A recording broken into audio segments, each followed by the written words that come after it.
On continue ici sur la Pologne. Oui. Alors, vous savez, il y a un combat à l'Est, hein? Il y a un combat en Europe de l'Est. L'Europe de l'Est,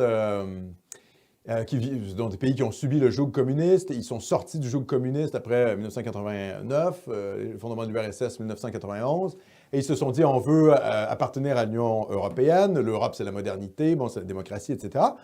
Et là, finalement, ils se rendent compte, les Européens de l'Est, que la démocratie libérale de l'Europe de l'Ouest, ben, ça vient avec des trucs un peu bizarres. Genre, il faut accepter les enfants transgenres, toutes les théories LGBTistes, plus l'immigration massive venue du tiers-monde. Toutes sortes de choses un peu bizarres aussi, parfois qui s'affrontent. Hein? Le djihad plus les drag queens, pas sûr que ça marche super bien. Enfin bref. Et là, l'Europe de l'Est se retrouve prise parce que finalement, elle se rend compte que le projet démocratique, libéral, celui de l'OTAN, celui de Bruxelles, ben, c'est le rap, c'est l'immigration de remplacement et c'est le mariage homosexuel. Hein? Alors que c'est des gens qui demeurent quand même assez conservateurs. Donc, qu'est-ce qu'ils font? Ils essaient de lutter comme ils peuvent contre les directives bruxelloises. Et ça, c'est intéressant parce qu'on voit qu'il y a une résistance. Là où il y a une résistance vraiment dans le monde européen, c'est vraiment à l'Est. Donc, les pays que sont la Hongrie, la Pologne, l'Autriche à un moindre degré, je pense la Slovénie aussi, s'est rejoint à la Pologne et la Hongrie. Il y a quelque chose qui se joue là au niveau institutionnel et le sort de l'Europe va être déterminé un peu par ces pays-là.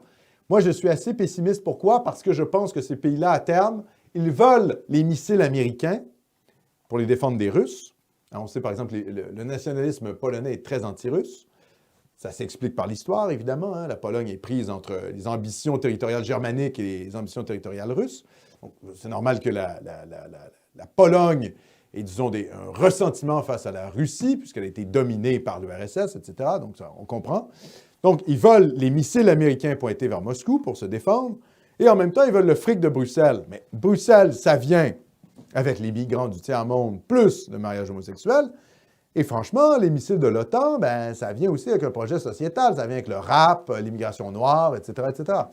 Donc, à terme, l'inféodation des pays d'Europe de l'Est au projet de l'OTAN et au projet de Bruxelles, ça va mener, je pense, à des changements politiques majeurs. Mais pour l'instant, ce sont des peuples qui résistent. Et ça, c'est encourageant. Hein? Il y a des dirigeants européens.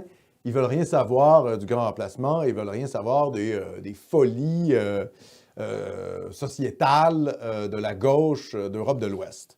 Donc, Pologne et Hongrie, bravo.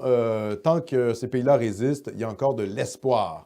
Même si dans le long terme, ça va être difficile.